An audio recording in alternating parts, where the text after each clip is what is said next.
Hi అండి, అందరికీ నమస్కారం. Welcome to my channel. ఈరోజు మన రాశి ఫలాల్లో మేషరాశి గురించి తెలుసుకోబోతున్నాం. మేషరాశి వారి ఇంట్లో ఆమె తిరుగుతుంది. ఆమె ఎవరు, ఎందుకు తిరుగుతుంది, జరగబోయేది వింటే మీ కాళ్ళల్లో మరియు మీ గుండెల్లో వణికి పుట్టాల్సిందే. మరి ఆ దేవత ఎవరు, ఎందుకు మీ ఇంటి చుట్టూరు తిరుగుతుంది, మీ ఇంట్లోకి రావాలనుకుంటుంది అనే విషయాల గురించి పూర్తిగా తెలుసుకుందాం. మరి మన ఛానల్ ఎవరైతే కొత్తగా చూస్తున్నారో నా వీడియో కనుక నచ్చినట్లయితే ఒక లైక్ చేసి మీ బంధువులకు కానీ స్నేహితులకు కానీ షేర్ చేయండి. మరిన్ని వీడియోస్ కోసం అయితే మన ఛానల్ని ఫాలో అవడం మొత్తం మర్చిపోండి ఫ్రెండ్స్. మేషరాశి వారికి సాక్షాత్తు ఒక దైవశక్తి మీ ఇంట్లో ప్రవేశించబోతుంది.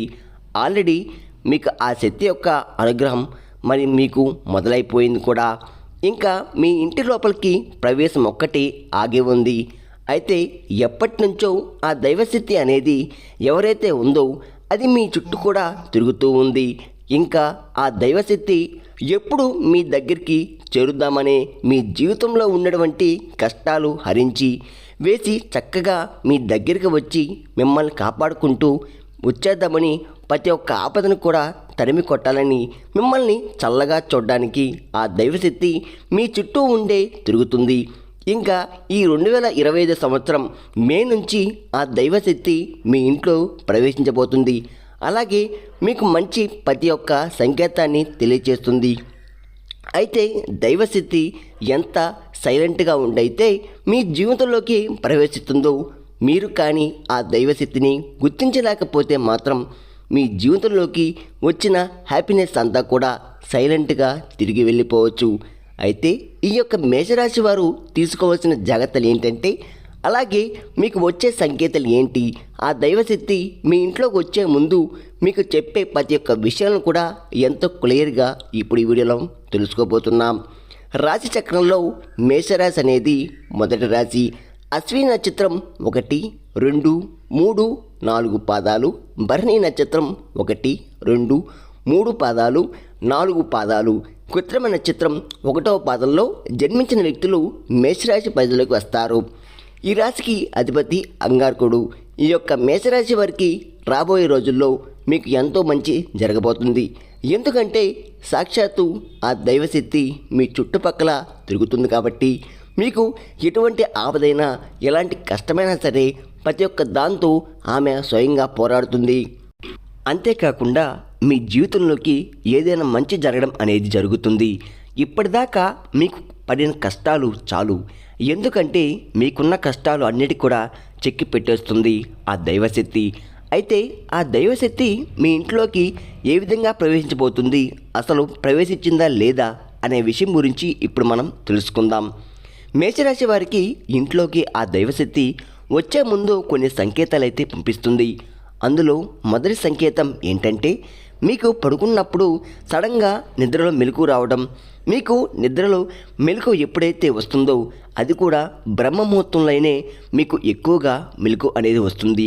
అంటే ఉదయం 3 గంటల నుంచి 5 గంటల లోపు సమయాన్ని బ్రహ్మ ముహూర్తం అని అంటారు. అంటే తెల్లవారుజామున మీకు తెలియకుండానే బ్రహ్మ ముహూర్తంలో మెలకు అనేది వస్తుంది. దానికి తోడు మీకు ఎక్కువగా చెడు మాటలు మాట్లాడడం, వేరే వారిని గురించి చెడుగా మాట్లాడడం, అలాగే వేరే వాళ్ళు ఎవరైనా చెడుగా మాట్లాడుతున్నా, అలాగే అన్యాయం జరుగుతున్నా కూడా మీరు వాటిని అస్సలు సహించరు. మీకు కోపం వస్తుంది. కోపం అంటే మీకు వచ్చే విపరీతమైన కోపం కాదు, ఎందుకు ఈ మనుషులు ఈ విధంగా మాట్లాడుతున్నారు, దీనికి అంతగా మాట్లాడాల్సిన అవసరం లేదు కదా అనే భావన మీకు తప్పనిసరిగా కలుగుతుంది. అయితే మీరు ఎక్కువ శాతం ఒంటరిగా ఉండడానికి ఇష్టపడుతూ ఉంటారు. ఇంకా రెండవ సంకేతం ఏంటంటే, మీ మనసు ఒక్కసారిగా ఆత్మ వైపు మళ్ళుతుంది. అంటే మీ యొక్క మనసు అలాగే మైండ్ రెండు కూడా ఎక్కువ శాతం దేవుని వైపే ఉంటుంది. మీరు ఎక్కువగా గుడికి వెళ్ళడానికి, పూజ చేయడానికి, అలాగే దేవుని దగ్గర ఉండే చాలు నాకు ఎంతో ప్రశాంతం కలుగుతుంది అలాగే భావన మీ మనసులో వస్తూ ఉంటుంది. అలాగే మరొక సంకేతం ఏంటంటే, మీరు ఎక్కువ శాతం ఎప్పుడైనా జనాల మధ్యలో కూర్చొని వాళ్ళు మాట్లాడేటప్పుడు అనవసరమైన మాటలు మీకు ఏమాత్రం కూడా ఇంట్రెస్ట్ అనేది ఉండదు.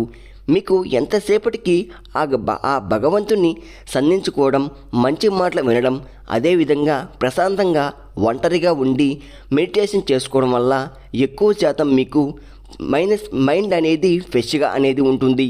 అంటే అక్కడే అర్థమైపోతుంది కదా, ఎలా ఉంటే మానవుడు ఎప్పుడు చూసినా డబ్బు మీదే ఆశ, అలాగే దురాచరణలు కలుగుతూ ఉంటాయి.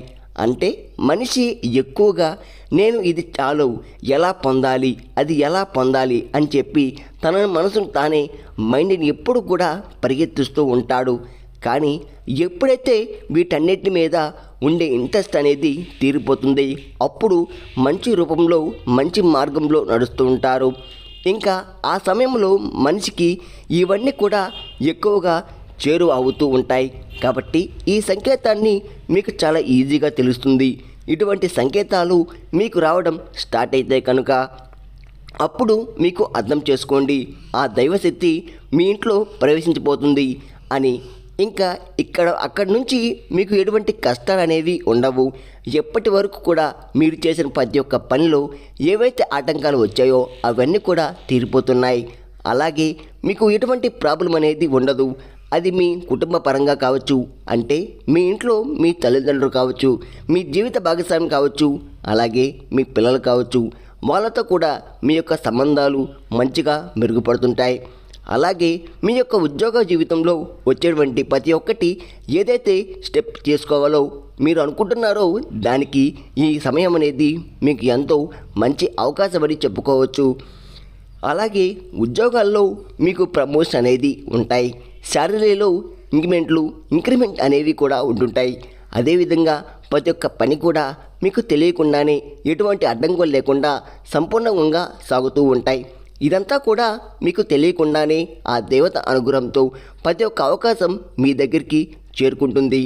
అంతేకాకుండా ఆ దైవశక్తి ఏంటి, సాక్షాత్తు ఆ దైవశక్తి ఎవరు, ఆ రూపం ఏంటి, ఆ దైవశక్తిని మనం ఏ విధంగా పూజ చేసుకోవాలి, అలాగే ఎటువంటి జాగ్రత్తలు తీసుకోవాలి అంటే ఆ దైవశక్తి మరెవరో కాదు, సాక్షాత్తు శ్రీ మహాలక్ష్మీదేవి. అవును, ఇది నిజం. ఆ తల్లి ఈ నెల మేలో మీ మీద అనుగ్రహం చూపబోతుంది. ఇంకా ధనలక్ష్మి దేవి మీ ఇంట్లోకి రాబోతుంది. ఆ లక్ష్మీదేవి మీ ఇంట్లోకి వస్తే కనుక మీకు ఎలాంటి కష్టాలు, బాధలు అనేవి ఉండవు. అలాగే ఆర్థిక పరంగా కూడా మీకు డబ్బుకు సంబంధించి ఎటువంటి లోటు అనేది ఉండదు. అయితే ఆ లక్ష్మీదేవి అమ్మవారు మీ ఇంట్లోకి ఎటువంటి స్థానాల్లో నివాసం ఉంటారు అంటే మీ ఇంటి గుమ్మం ముందు, అంటే మీ ఇంటికి ఎడం అయితే ప్లస్ అని బ్రహ్మస్థానం అంటారు. ఇంకా బ్రహ్మస్థానంలో అమ్మవారు నిలిచి ఉంటారు. అయితే బ్రహ్మస్థానాన్ని మీరు ఎప్పుడు కూడా ఎంతో చక్కగా శుభ్రంగా ఉంచుకోవాలి. అక్కడ ఎటువంటి చెత్త చెదారం, డస్ట్బిన్ లాంటివి, అలాగే చెప్పులు కూడా అస్సలు పెట్టకూడదు. అలా ఉంటే కనుక ఆ లక్ష్మీదేవి అమ్మవారు తిరిగి వెళ్ళిపోయడం వంటి అవకాశం కూడా ఉంటుంది. కాబట్టి ఇవన్నీ లేకుండా మీరు ఆ బ్రహ్మస్థానాన్ని ఎంతో పరిశుభ్రంగా ఉంచుకోండి. నిత్యం అక్కడ పసుపు కుంకుమలతో మీ గుమ్మాన్ని అలంకరించుకోండి. అలాగే అమ్మవారిని ఆస్వాదిస్తూ గుమ్మం దగ్గర దీపారాధన వెలిగించండి.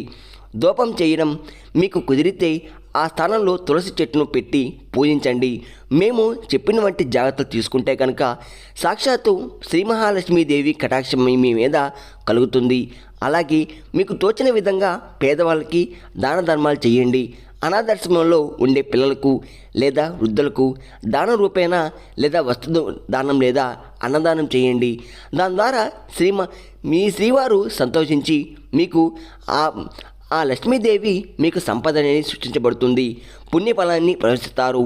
అలాగే నేను చెప్పిన సంకేతాలన్నీ కూడా మీకు వేరే కనుక గమనించినట్లయితే ఈ యొక్క మేషరాశి వారి ఇంట్లో ఆ దైవశక్తి అంటే లక్ష్మీ అమ్మవారు నివాసం ఉన్నవారు లేదా మీకు స్పష్టంగా అర్థమవుతుంది.